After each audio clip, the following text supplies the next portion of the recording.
দিগন্ত television আপনাদের সবাইকে স্বাগত জানাচ্ছি ইসলামী ব্যাংক সরল পথ লাইভের 594তম পর্বে। আমি খালিদ সাইফুল্লাহ বকশী। দর্শক, বরাবরের মতো আমাদের সাথে আছেন আপনাদের সকলের পরিচিত বাংলাদেশের প্রথিতযশা আলেমে দ্বীন, বিশিষ্ট ইসলামিক চিন্তাবিদ মুফতি কাজী মোহাম্মদ ইব্রাহিম। প্রিয় দর্শক, এই অনুষ্ঠানে আপনারা প্রশ্ন করতে পারেন ইসলাম সম্পর্কিত জীবন ঘনিষ্ঠ যে কোনো প্রশ্ন। আমরা চেষ্টা করব আপনাদের প্রশ্নের জবাব দেওয়ার জন্য।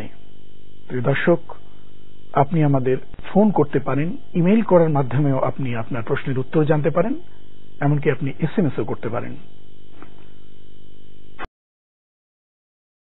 আপনারা ফোন করুন এবং ইমেইল করবার জন্য www.sorolpoth@gmail.com এবং আপনি SMS করতে পারেন। মোবাইল ফোনের মেসেজ অপশনে গিয়ে টাইপ করতে হবে SP স্পেস আপনার নাম এবং প্রশ্ন লিখে পাঠিয়ে দিন 2777 এই নাম্বারে। প্রথমেই নিচ্ছি একটি ফোন। আসসালামু আলাইকুম। হ্যালো। হ্যালো, আসসালামু আলাইকুম ওয়া রাহমাতুল্লাহ। ওয়া আলাইকুম আসসালাম ওয়া রাহমাতুল্লাহ। বোন, নাম বলে প্রশ্ন করুন। জি, আমি আয়েশা বলছি চট্টগ্রাম থেকে। জি, আমার একটি প্রশ্ন, কেন রাসূল সাল্লাল্লাহু আলাইহি সাল্লামকে আরবে পাঠানো হয়েছিল বা কেন ওনার জন্মস্থান নির্ধারণ করা হয়েছিল আরবকে? তো এক্ষেত্রে আপনারা কাইন্ডলি কিছু পয়েন্ট বলবেন, যেহেতু এটা আমার এক্সাম টপিক, এটা আমি স্পেসিফিক্যালি মানে কোথাও পাচ্ছি না। আর একটা বিষয় দিগন্ত দর্শকদের জানিয়ে দিতে চাই, সেটা হচ্ছে ওনারা মদিনা সনদ অথবা আদার রিসেন্ট অথবা অন্য কোনো ইম্পর্টেন্ট বিষয়ে মুফতি জসিমউদ্দিন রহমানী বাংলা বই কালেক্ট করতে পারেন এবং বাংলা লেকচার সংগ্রহ করতে পারেন। ওনারা লেকচারটা পাওয়া যাবে jumuar.khutbah.com-এ। আচ্ছা, ওকে, অসংখ্য ধন্যবাদ আপনাকে ফোন করবার জন্য। মোহতারাম, কয়েকটি বিষয়ে এসছে ওনার মানে প্রশ্নের মধ্যে, আপনি নিশ্চয়ই শুনেছেন। জি, তিনি যেটা প্রশ্ন করেছেন যে নবী সাল্লাল্লাহু আলাইহি সাল্লামকে আরবে কেন পাঠানো হলো, জায়গাটা মেনশন কেন করা হলো। এটা তো আল্লাহ তো বলেছেন যে আল্লাহু আ'লামু হাইসু ইয়াজআলু রিসালাতা, আল্লাহই সর্বোত্তম জানেন তার রিসালাত, তার এই পয়গাম কোথায় কোন পাত্রে রাখলে বেশি উপযোগী হবে, এটা আল্লাহ জানেন। সেই হিসেবে তিনি সেটা স্থাপন করেছেন। এটা হলো একটা, যেটা মানে আল্লাহর উপরে ছেড়ে দিয়ে আমরা উত্তর দিলাম। আর আরেকটা হলো কেন পৃথিবীতে পাঠিয়েছেন, কেন আরব জাহানে পাঠানো হলো।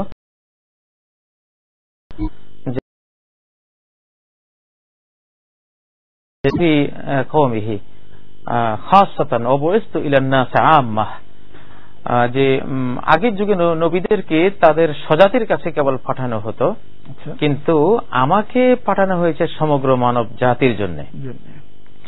এখন আরব দেশে কেন পাঠানো হলো? আরব তো এটা মানে প্রথম কথা হলো আরবি ভাষা, যেটা পৃথিবীর প্রথম ভাষা, ইতিহাসের আলোকে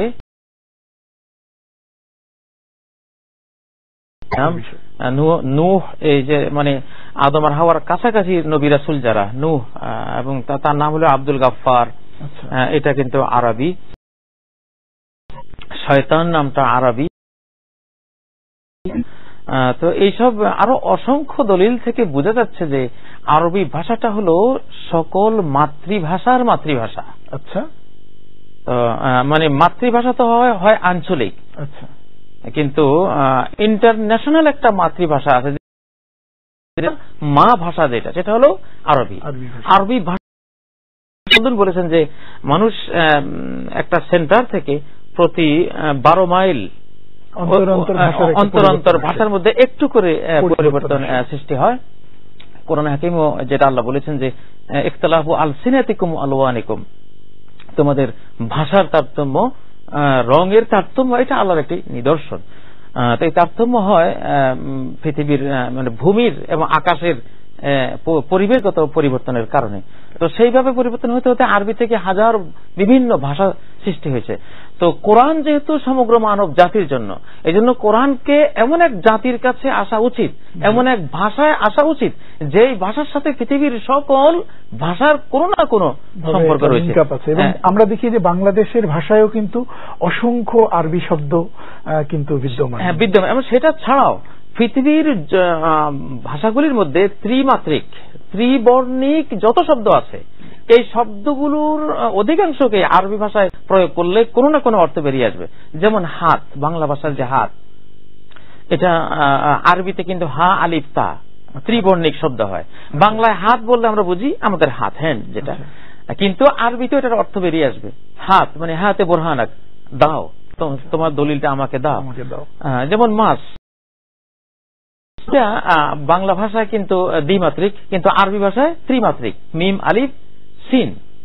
মাছ মানে টাচ করা, স্পর্শ করা। বাংলাতে হলো মাছ যেটা আমরা খাই, আরবিতে গেলে এটা সুন্দর অর্থ বেরিয়ে আসবে স্পর্শ করা। তাহলে বোঝা গেল যে আরবির সাথে সম্পর্কের কারণেই কিন্তু এই অর্থগুলো বেরিয়ে আসছে। তো এই জন্য আল্লাহ তাআলা কোরআনে কারীমের ভাষা এটা আরবি হওয়া উচিত, যাতে পৃথিবীর, এই জন্য ওয়ালাকাদ ইয়াসসারনাল কুরআনা লিযিকর, আমি শেখার জন্য কোরআনকে সহজ করেছি। কিভাবে হলো? এইভাবে হলো যে আরবির সাথে পৃথিবীর সকল ভাষার একটা নারীর সম্পর্ক রয়ে গেছে। উনি কিন্তু আরেকটা বিষয় জানতে চেয়েছেন যে রাসূলের আগমনের উদ্দেশ্য কি। জি, আরেকটা হলো ওখানে সংক্ষেপে যদি বলেন, কুরাইশের যেই বংশে রাসূল সাল্লাল্লাহু আলাইহি ওয়াসাল্লাম প্রেরিত হয়েছেন, এটা হলো পৃথিবীর সকল বংশের মধ্যে সর্বশ্রেষ্ঠ বংশ, তদনীন্তন। জি জি। আর পৃথিবীতে কেন ওনাকে প্রেরণ করা হয়েছে সেটা যেমন লিয়ুকিমা বিহিল মিল্লাতাল আউজা, যে ধর্ম, ইসলাম ধর্ম, যেটা মৌল ধর্ম, সমগ্র মানব জাতি ধর্ম, এটাকে যুগে যুগে মানুষেরা বাঁকিয়ে ফেলেছে।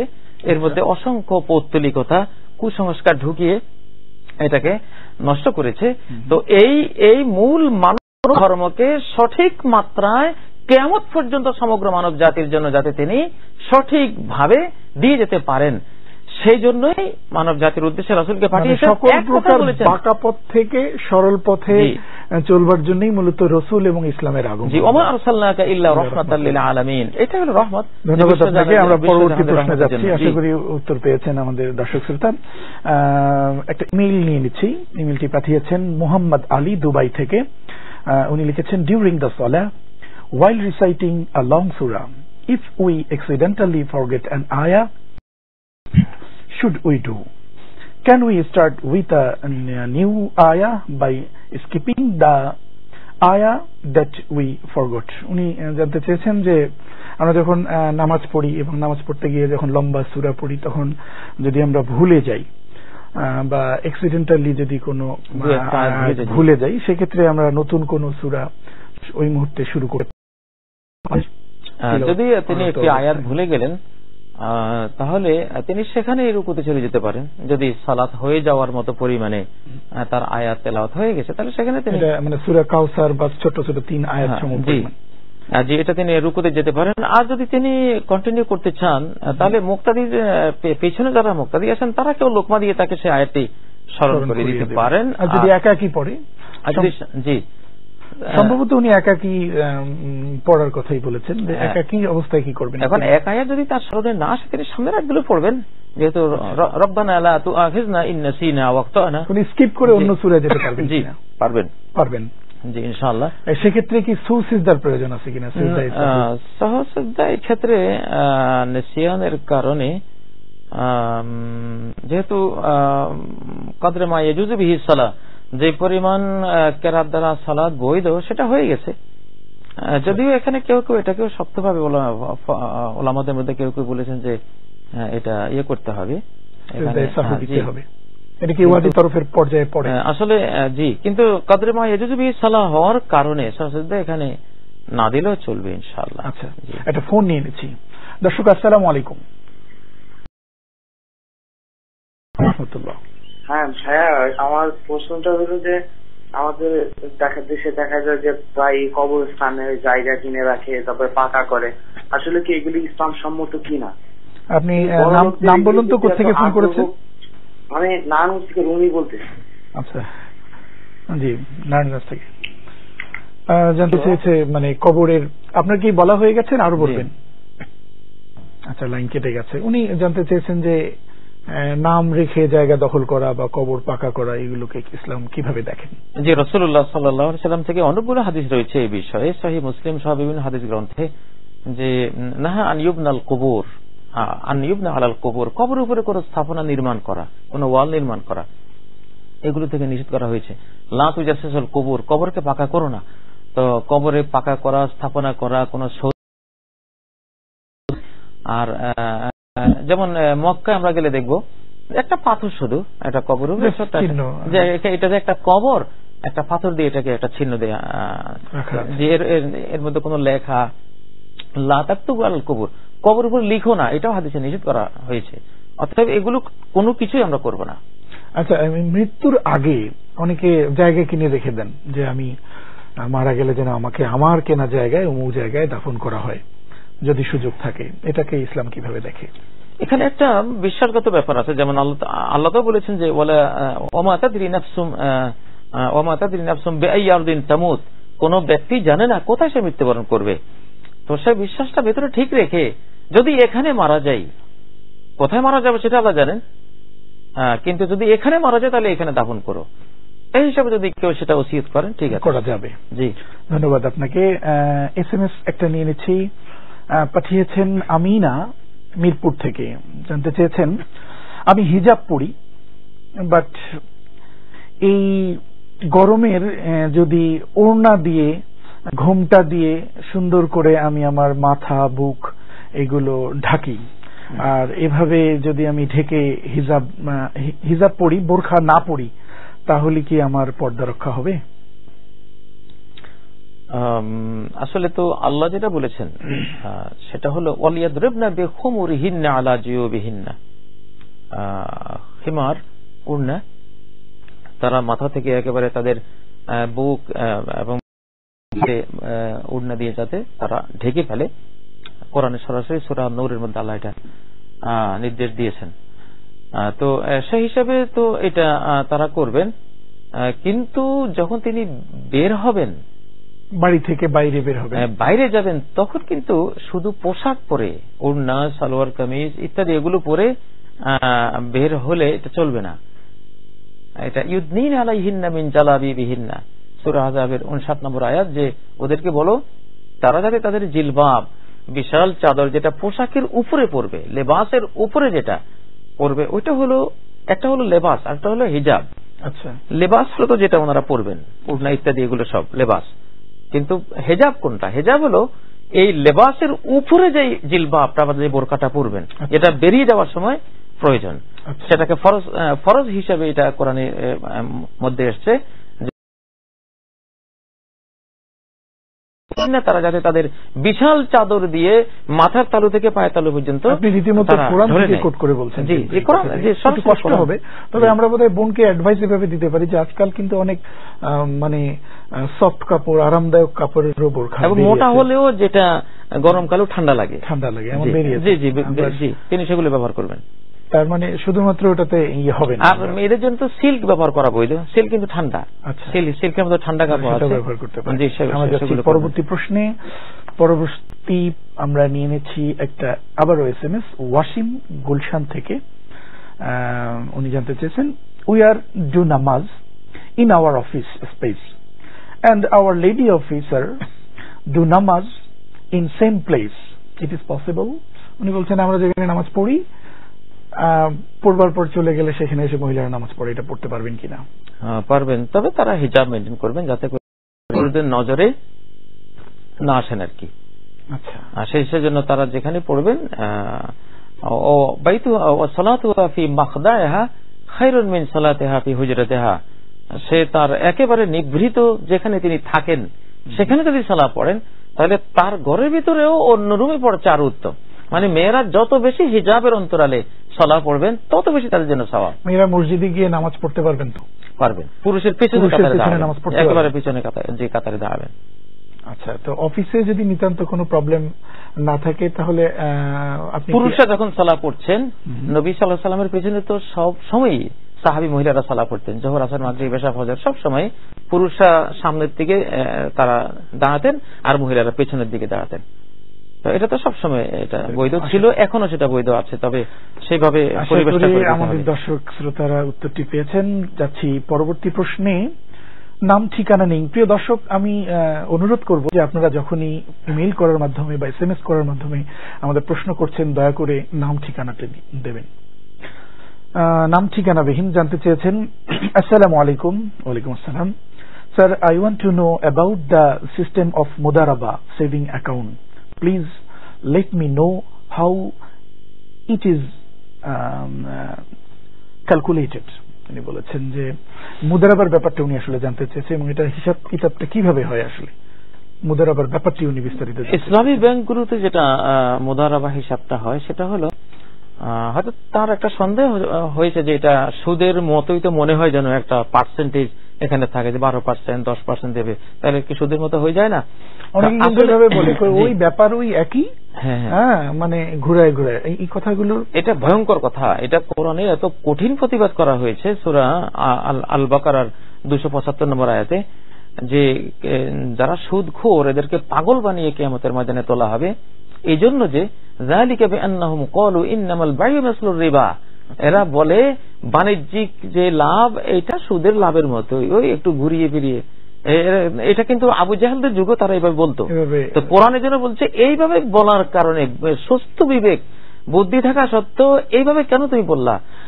কোথায় সুদ আর কোথায় বাণিজ্য ভিত্তিক লাভ? বাণিজ্য একটা বিশাল, এখানে একটা শ্রম থাকে, মানুষ ব্যবসা বাণিজ্য করে আল্লাহ রিজিক যেটা পায় সেটা তারা হালাল ভাবে তারা সেটা উপার্জন করে। আর সুদ হলো লোন দিয়ে, ঋণ দিয়ে 100 টাকা দিলাম, 110 টাকা নিলাম, ঋণ দিয়ে। তো ঋণ হলো পুরোটাই চ্যারিটি, পুরোটাই এটা হলো আল্লাহর কাছে কিছু পাওয়ার জন্য সেটা আমরা দেব, সেখানে কোনো লাভ নেওয়ার কোনো সুযোগ নেই। যাই হোক, তো এটা কিন্তু মারাত্মক কথা যে এরা ঘুরিয়ে ফিরিয়ে আসলে জিনিস একই, কেউ সুদ বলে কেউ লাভ বলে, মোটেও জিনিস এক না। আপনার প্রশ্নটা কি ছিল?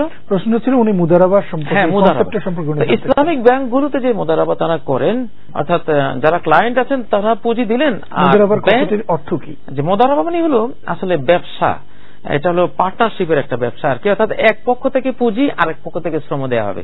এখানে ব্যাংক শ্রম দিচ্ছে আর পাবলিক যারা ক্লায়েন্ট যারা তারা পুঁজি দিচ্ছেন, আমানত রাখছেন সেখানে। তো ব্যাংক সেটাকে ব্যবসায় খাটিয়ে তাদেরকে একটা লাভের অংশ দিয়ে দেয়।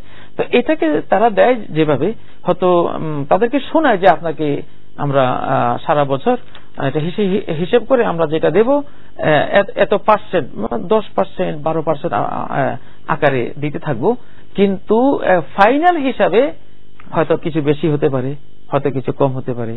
তো সেটা সমন্বয় করা হবে ফাইনালি। তো এখানে যদিও একটা অঙ্ক বলা হয় সেটা কিন্তু চূড়ান্ত না, চূড়ান্ত হলো ফাইনাল হিসাবে যেটা হবে। এই জন্য এভাবে যে একদম ব্যবসা শেষে যখন এটা ক্লোজ করা হয় তখন টোটাল প্রফিটের উপরে ভিত্তি করে তাকে লাভ কিংবা লোকসান কত হতে পারে তাকে দেওয়া হয়। এই জন্য ওটা হালাল। আমাদের দর্শক উত্তরটি নিশ্চয়ই পেয়েছেন। আমরা যাচ্ছি পরবর্তী প্রশ্নে। ইমেইল করেছেন ফিরোজা আবুধাবি থেকে। উনি জানতে চেয়েছেন 4 রাকাতের ফরজ নামাজ একা একা আদায় করার সময় শেষ 2 রাকাতে সূরা ফাতিহা না পড়লে 3 তাসবিহ পরিমাণ সময় নিয়ে তারপর রুকুতে যাওয়া যাবে কি, নাকি সূরা ফাতিহা পড়া আবশ্যিক? দয়া করে জানাবেন।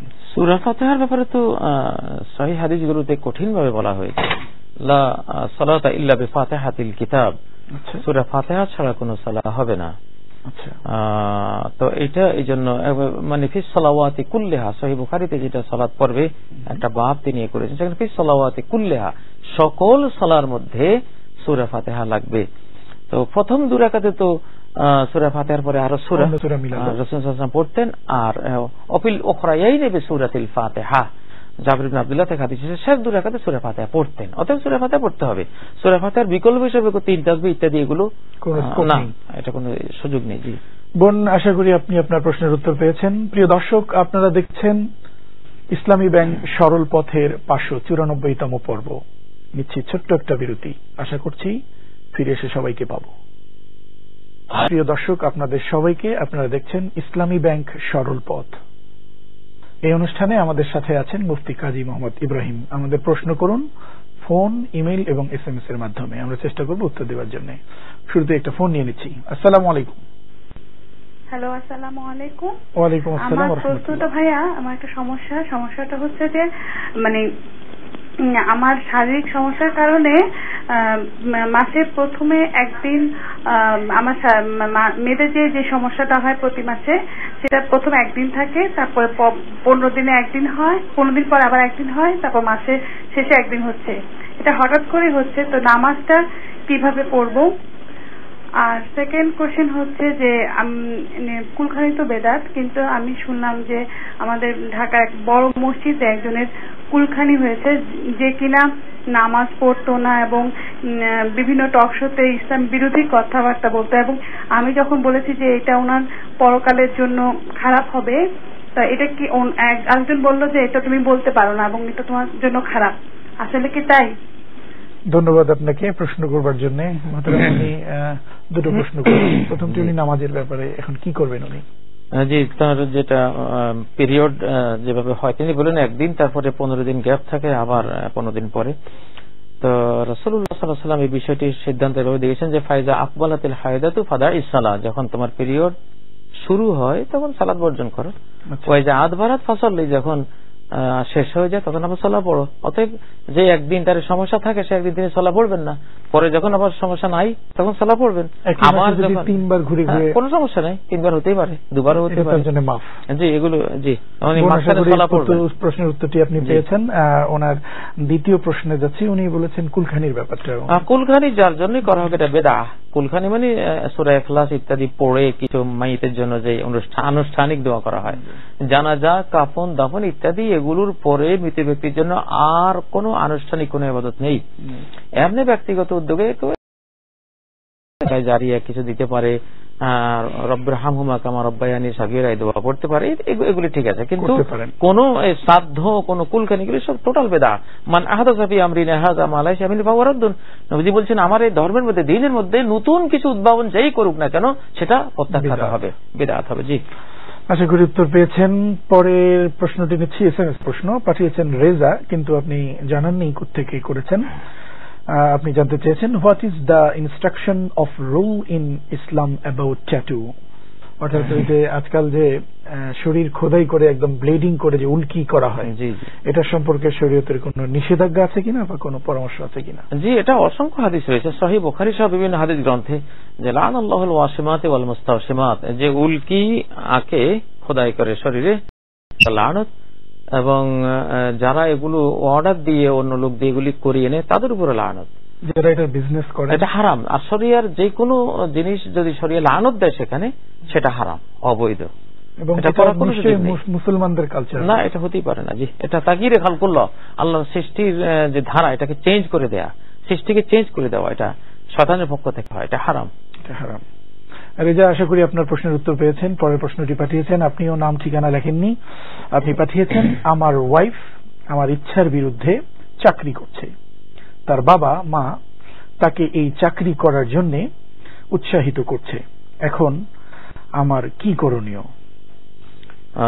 জি, আসলে হাদিসে যেটা বলা হয়েছে যে আল মারআতু রাইয়াতুন ফি বাইতি যাওজিহা ওয়া হিয়া মাসউলাতুন আন রাইয়াতিহা, যে একজন নারী তার স্বামী গৃহেই হলো দায়িত্বশীলা, কর্তৃত্বশীলা, তাকে কিয়ামতের ময়দানে স্বামী গৃহে সে থেকেছে কিনা, সেখানে দায়িত্ব পালন করেছে কিনা, স্বামীর সন্তানরা আছে, স্বামী নিজে আছেন, তার মা বাপরা আছেন, পরিবারের অন্যান্য সদস্যবর্গ আছেন, তাদেরকে নিয়ে সে যা যা দায়িত্ব কর্তব্য পালন করা উচিত সেগুলো করেছে কিনা কিয়ামতের ময়দানে সেটা জিজ্ঞাসা করা হবে। আর চাকুরি যেটা আসলে মৌলিকভাবে মেয়ে লোককে উপার্জন করে নিজের জীবন নির্বাহ করার কোন দায়িত্ব কিন্তু শরিয়া চাপিয়ে দেয়নি।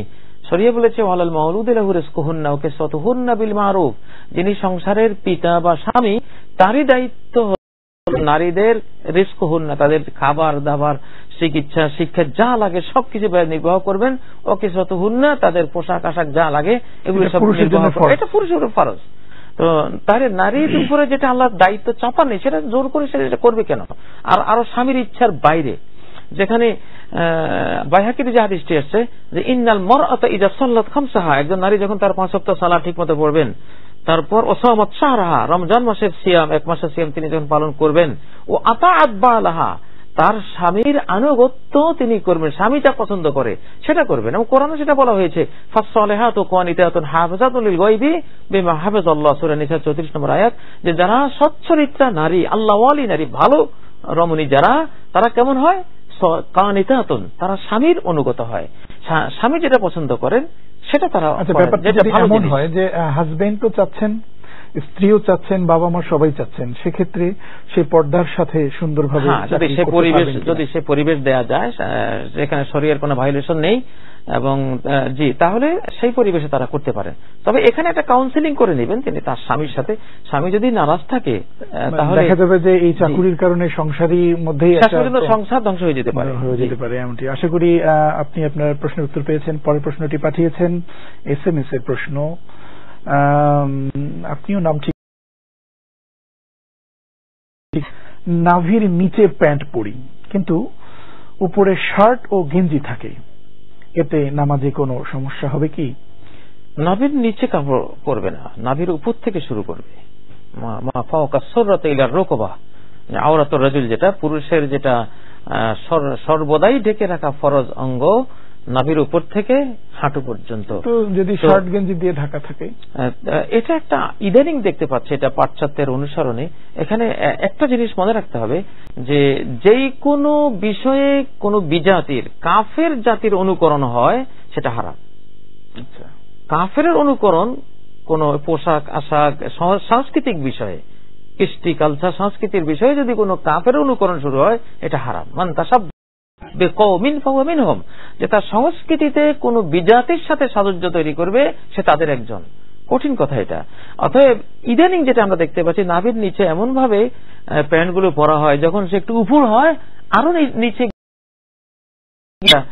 ঢেকে রাখা ফরজ। তো অতএব এই অভ্যাস ত্যাগ করা উচিত যদি না হয়। আর যদি গেঞ্জি শার্ট দিয়ে মোটামুটি ঢাকা থাকে তাতে তো সমস্যা কিন্তু না।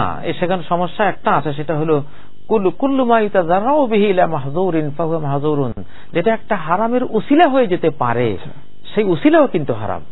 এইভাবে পড়তে পড়তে, যে উপরেতে গেঞ্জি আছে, এইভাবে পড়তে পড়তে একসময় গেঞ্জি বিহীন তিনি ওটা পরে ফেলবেন। আশা করি উত্তরটি পেয়েছেন। পরের প্রশ্ন নিচ্ছি মোহাম্মদ সাইফুল ইসলাম চিটাগং থেকে। আপনি বেশ বড় করে ইমেইল করেছেন। আসসালামু আলাইকুম। ওয়ালাইকুম আসসালাম রাহমাতুল্লাহ। আপনি জানতে চেয়েছেন যে আমাদের কবরে যে 4টি প্রশ্ন করা হবে তার একটি হচ্ছে রাসূল সাল্লাল্লাহু আলাইহি ওয়াসাল্লামকে চেনা। আমার প্রশ্ন হলো, কবরে কি স্বয়ং রাসূল সাল্লাল্লাহু আলাইহি ওয়াসাল্লামকে উপস্থিত করা হবে নাকি রাসূল করিম সাল্লাল্লাহু আলাইহি ওয়াসাল্লামের প্রতিকৃত দেখানো হবে? কারণ আজ এক ভাইয়ের সাথে মিলাদ নিয়ে কথা হচ্ছিল। উনি রাসূল সাল্লাল্লাহু আলাইহি ওয়াসাল্লামকে হাজির নাজিরের যুক্তিতে বললেন, কবরে রাসূল সাল্লাল্লাহু আলাইহি ওয়াসাল্লাম স্বয়ং উপস্থিত হতে পারলে মিলাদে হতে পারবেন না কেন? আর রাসূল সাল্লাল্লাহু আলাইহি ওয়াসাল্লাম জীবিত অবস্থায় যখন কেউ মারা যেত তখন উনি কি রাসূল সাল্লাল্লাহু আলাইহি ওয়াসাল্লাম স্বয়ং উপস্থিত হতো? প্রশ্নটি শুনলেন। জি, মিলাদে নবী সাল্লাল্লাহু আলাইহি ওয়াসাল্লামের উপস্থিতি কল্পনাই করা যায় না। এই জায়গাটা আগে আসি যে উনি কবরে রাসূল সাল্লাল্লাহু আলাইহি ওয়াসাল্লামকে বুঝেছি। জি জি, কবরে রাসূল সাল্লাল্লাহু আলাইহি ওয়াসাল্লামকে দেখানো হয় মর্মে কোনো হাদিস নেই। আচ্ছা, কবরে যেটা প্রশ্ন যেটা করা হয় সেটা বলা, কিছু কিছু রাওয়ায়াতে এসেছে মান নাবিয়ুকা, তোমার নবী কে। আচ্ছা, কোন কোন বর্ণনায় এসেছে যে মান হাযা রাজুলুল্লাযী বুইসা ফীকুম, এই ব্যক্তিটা কে যে যাকে তোমাদের মাঝে প্রেরণ করা হয়েছে। এটা মানে মুহাদ্দিসিনা যেটা বলেছেন যে এখানে একটা সম্ভাবনা হয়তো এমন থাকতে পারে যে নবীজির কবরের সাথে এই কবরস্থ ব্যক্তির যে একটা অন্তরায় আছে সেটা আল্লাহ তুলে নেন। যেমন টেলিভিশনে আমরা একটা চিত্র 1000 মাইল দূর থেকে আমরা দেখতে পাচ্ছি। তো তিনি তার স্থানে আছেন, মাঝখানের ব্যারিকেড আল্লাহ যে কোনো উপায়ে সেটাকে তুলে দেন, দেখেন।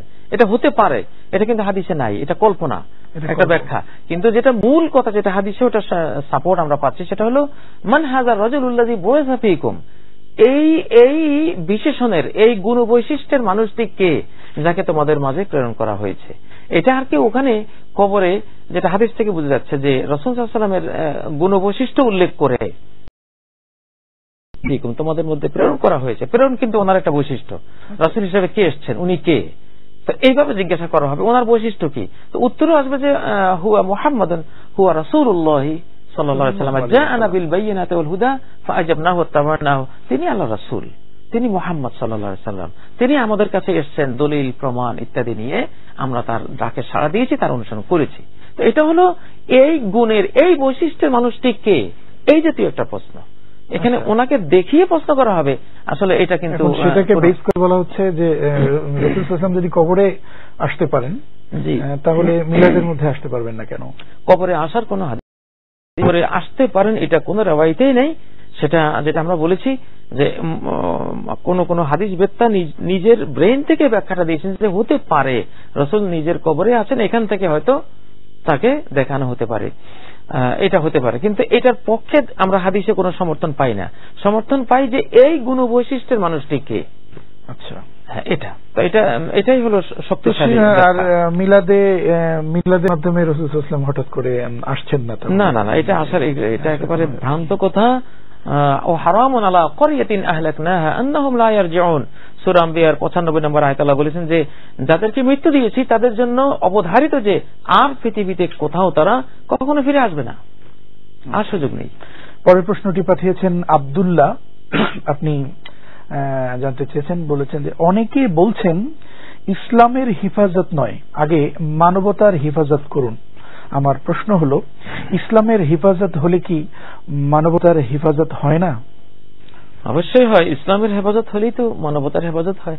নবীজির তো দোয়াই আছে এই বিষয়ে, আল্লাহুম্মা মাহফাজনি বিল ইসলামে কাইমা, আল্লাহ আমি যখন দাঁড়িয়ে থাকি ইসলাম দ্বারা আপনি আমাকে হেফাজত করুন। আল্লাহুম্মা মাহফাজনি বিল ইসলামে কাঈদা, আমি বসে আছি ইসলাম দিয়ে আমাকে হেফাজত করুন। আল্লাহুম্মা মাহফাজনি বিল ইসলামে রাকিদা, আমি শুয়ে আছি সেই অবস্থায় ইসলাম দিয়ে আমাকে হেফাজত করেন। আর আসলে হেফাজতে ইসলাম হলেই হেফাজতে ইনসান হবে। ইসলাম সুরক্ষিত হলেই মানব জাতি সুরক্ষিত থাকবে। যেমন ইসলামে তো মানুষকে সুরক্ষা দিয়েছে, মান কাতালা নাফসান বিগাইরি নাফসিন আও ফাসাদিন ফিল আরদি ফাকান্নামা কাতালান নাসা জামিয়া লা তাকতুলু নাফসাল্লাতী হারামাল্লাহু ইল্লা বিল হক, অন্যায়ভাবে কোনো মানুষকে হত্যা করো না। তাহলে ইসলামই তো মানুষ হত্যাকে নিষেধ করেছে সাংঘাতিকভাবে। এবং একজন মানুষ হত্যা করা অন্যায়ভাবে যেন গোটা মানব জাতিকে হত্যা করা হলো। এবং একজন মানুষ হত্যা করলে জানের বদলে জান, সেখানে কেসাসের বিধান এসছে। যদি সেই কেসাস ক্ষমা হয় তাহলে সেখানে রক্তমূল্য যেটা দিতে হবে 100 উটের মূল্য, বা গরু দিয়ে দিলে 200 গরুর মূল্য, প্রায় 30 থেকে 50 লক্ষ টাকা বা আরো বেশি হতে পারে। এই আসলে আমাদের দেশে একজন মানুষ মারা যায়, তাকে খুন করা হয়, প্রাণ সংহার করা হয়, সেখানে ক্ষতিপূরণ, রক্তের ক্ষতিপূরণ দেওয়া হলো কত, 20,000 টাকা বা 1 লক্ষ টাকা, 2 লক্ষ টাকা। এই অবহেলার কারণে, মানুষের প্রাণের প্রতি এই অবমূল্যায়নের কারণেই এইভাবে হাজার হাজার প্রাণ আজকে সংহার হচ্ছে, মানুষের গোটা জীবন নিরাপত্তাহীন হয়ে পড়েছে।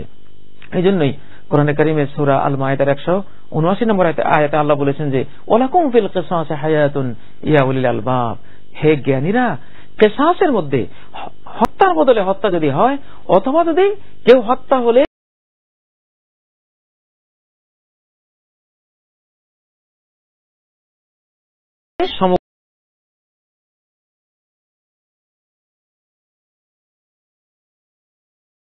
জানের বদলে জানের বিধানটা এটা বাস্তবায়ন থাকতো।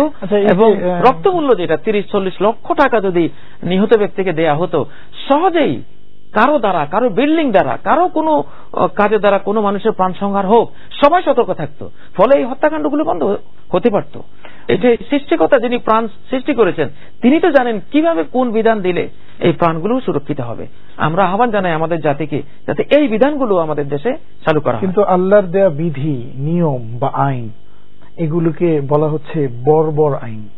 নাউযুবিল্লাহি মিন যালিক, যে এগুলোই তো হলো মানবিক আইন। যারা বলছেন তারা মুসলমান নামাজ পড়ে, আমি বর্বর আইন, ঠিক আছে, আল্লাহর আইন বর্বর আইন। আল্লাহ যে বলেন আমরা মুসলমান, আমরা হজ করি, আমরা নামাজ পড়ি, আবার আল্লাহর আইনকে বলছেন বর্বর আইন। কোনটা? আল্লাহ তো বলেছেন অবিল ওয়ালিদাইনি ইহসানা, মা বাবার প্রতি খুব ইহসান করো, খুব সদ্ব্যবহার করো। এটা কি একটা বর্বর আইন? নাউযুবিল্লাহ। আল্লাহ বলেছেন যে ওয়ালা তাকরাবু মালাল ইয়াতীমি ইল্লা বিল্লাতি হিয়া আহসান, খবরদার কোন এতিমের মাল সুন্দর ব্যবসায়িকভাবে সে মাল প্রবৃত্তি করার প্রযুক্তি ছাড়া নষ্ট করার কোন নিয়ে তোমরা এতিমের মালের কাছেও যেও না। তাহলে এতিমের মাল সুরক্ষা করো, এটা কি একটা বর্বর আইন? তাহলে ইসলাম যে বলেছে ওয়াশিরুহুন্না বিল মারুফ, নারীরা, একজন নারী কালো হতে পারে, কুশ্রী হতে পারে, কিন্তু খবরদার তার সাথে সুন্দর ন্যায়সঙ্গত তুমি আচরণ করবা। এটা কি একটা বর্বর আইন?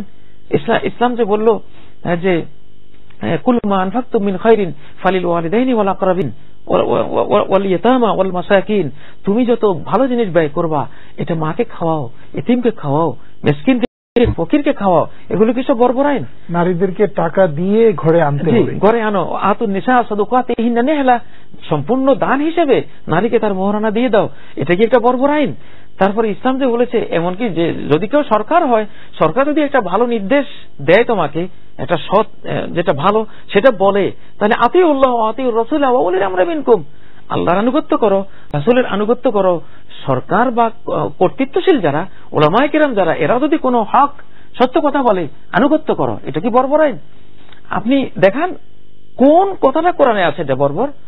অতএব কোরআনের কোন কথাই বর্বর নয়। যারা কোরআনকে বর্বর বলে তারাই বর্বর, চরম বর্বর, চরম তারা, আমরা বলবো। অনেক ধন্যবাদ মুহতারাম। আর এক কথায় নিঃসন্দেহে আল্লাহ তাআলা আমাদের সৃষ্টি করেছেন এবং উনি ভালো করেই জানেন যে আমাদের জন্য ব্যালেন্সফুল কোনটা, আমাদের জন্য একেবারে ভারসাম্যপূর্ণ কোনটা, সেটি নিশ্চয়ই তিনি জানেন। এবং কোন মুসলমানের উচিত নয় আল্লাহর আইনকে বর্বর বলা। আমাদের শেষ করতে হবে মুহতারাম। আপনাকে অসংখ্য ধন্যবাদ আমাদের স্টুডিওতে এসে সময় দেওয়ার জন্য। ধন্যবাদ। প্রিয় দর্শক, আপনাদেরকে অসংখ্য ধন্যবাদ এতক্ষণ সময় দেওয়ার জন্য। আমাদের এই অনুষ্ঠান পুনঃপ্রচার হয় দেখবার আমন্ত্রণ জানিয়ে ইসলামী ব্যাংক সরল পথ আজ এখানেই শেষ করছি। আসসালামু আলাইকুম ওয়া রাহমাতুল্লাহি ওয়া বারাকাতুহু। অনেক পাপের বোঝায় ফিরি ক্ষমা তোমার।